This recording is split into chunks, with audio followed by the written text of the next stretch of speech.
Magandang araw po sa inyo mga kabakyard. Mga kabakyard, nandito po tayo sa labas, ano? Nandito po tayo sa Pure Gold Bayawan City. Dahil related po sa trabaho natin ay nandito po tayo palagi.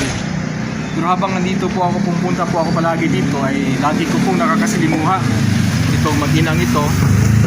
Kasama din po yung tatay, kasi yung tatay ay parking boy. At habang nakikita ko po sila halos araw-araw, ay para pong hinudurog po yung puso ko dahil talaga pong nakakaawa sila. Kasi dala-dala po kasi nila itong baby nila.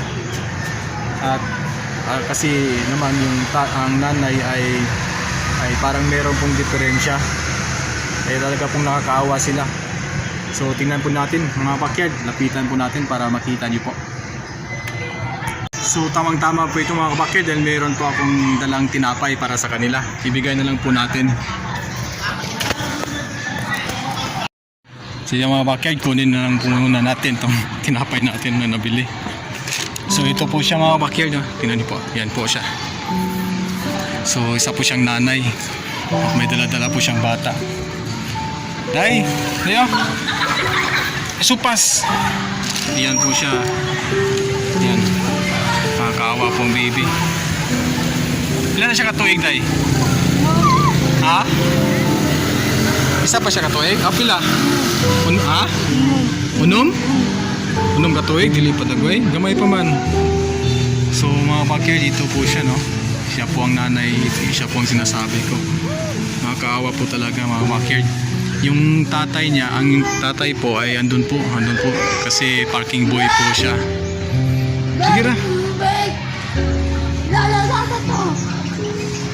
Nakakaawa, nangihingi ng gatas. So palagi po ako dito.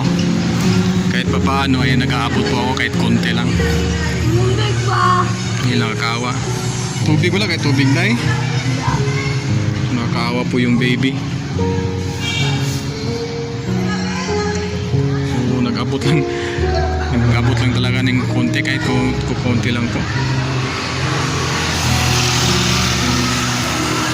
So yung mga backyard, kung gusto niyo pong tumulong, ano, ako kahit konti lang ay inaabot ko lang po kasi yung tatay parking boy, lagi ko na lang pong binibigyan ng kahit papaano dahil talaga pong nakakaawa.